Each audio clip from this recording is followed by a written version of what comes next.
obviously just got beat by a very good team, and unfortunately we were never able to put any pressure on them to get this game where outside of the first half, when it was a 2-possession game with a few minutes left in the first half, just were never able to get ourselves in position to compete, to give ourselves a chance tonight.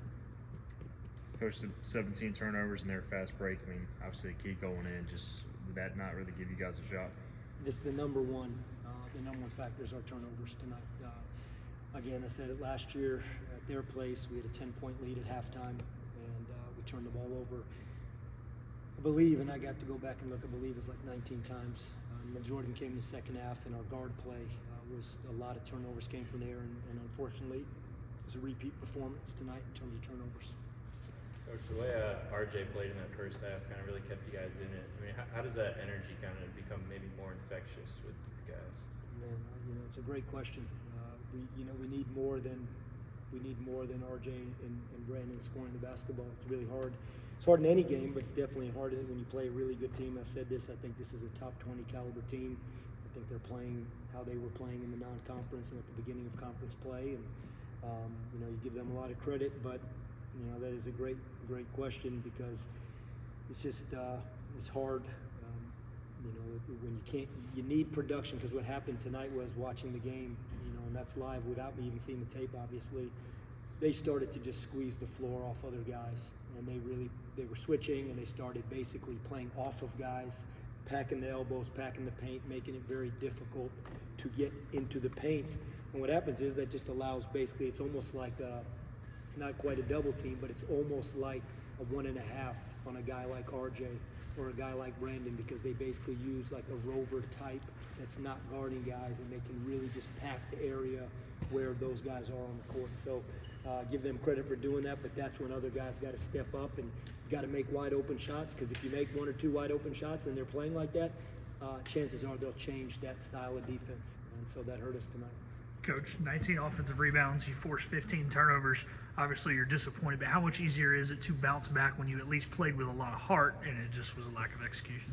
Oh, I don't know if that makes the bounce back any easier. I think that's a really disappointed locker room and a disappointed coaching staff right now. I think we felt like our preparation was there for this game. And again, you give Memphis credit. I mean, they were dynamic tonight. I mean, even when we guarded well, some of the shots that they were making, their speed and transition is really something else. From a standpoint of the offensive rebounds, the only thing I could say is that I thought RJ and Brandon and the other guys and Ezra kept fighting to go chase down, obviously. But when you shoot 15% or 14% from 3, there's going to be a lot of rebounds to be had. And, so at least our guys fought there.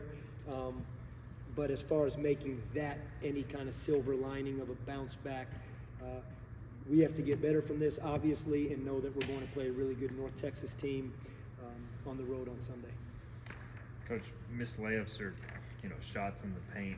So it felt like there were a lot of those tonight, and I'm sure Memphis length had something to do with that. But how frustrating is that when got position couldn't finish? Yeah, there's no doubt about it, because what we wanted to do was when we had opportunities to attack their full court pressure, and we were pretty confident that they would, especially with the way they're playing now.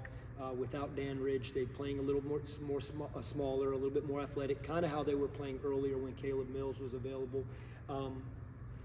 So we knew that they would put pressure, especially because of success they had pressuring our guards last year. So we had worked on that, and we actually had opportunities and scored a couple of them. But yeah, when you go attack and you get downhill and you get in the paint and you continually come up with nothing or misses, what it really also does, it ends up kind of igniting their fast break, and I thought it did that, and the numbers show it.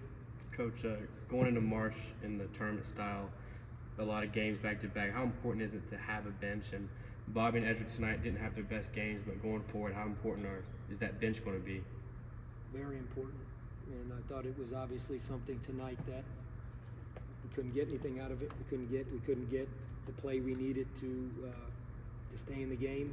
We went to our bench, and that's why we ended up shrinking the rotation so much. And I give those guys credit in terms of the guys that were in there. They were trying to guard full court and guard and attack downhill, and you're down double digits. I mean, there's a lot of effort that goes into that, and I thought our guys tried to compete with that. We just couldn't get anything from the guys off the bench tonight, and it's extremely important. It's extremely important in a home game versus Memphis. It'll be important on our Texas swing.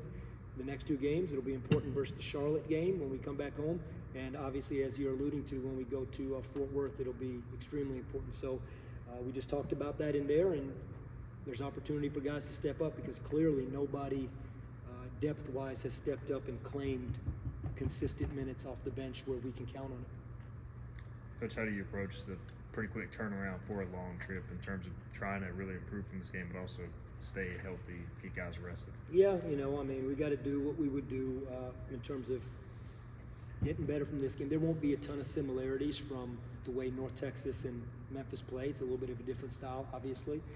So we'll look at this and be right at it. We'll have film tomorrow morning. We'll be right back at it, preparing in terms of where we have to be better, and then looking at a team that we know is a really good North Texas team that came in here and beat us in a gut-wrenching fashion.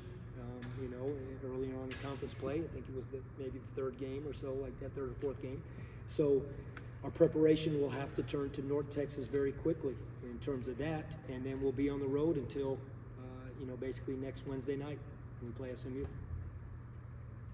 else? All right, thanks, guys.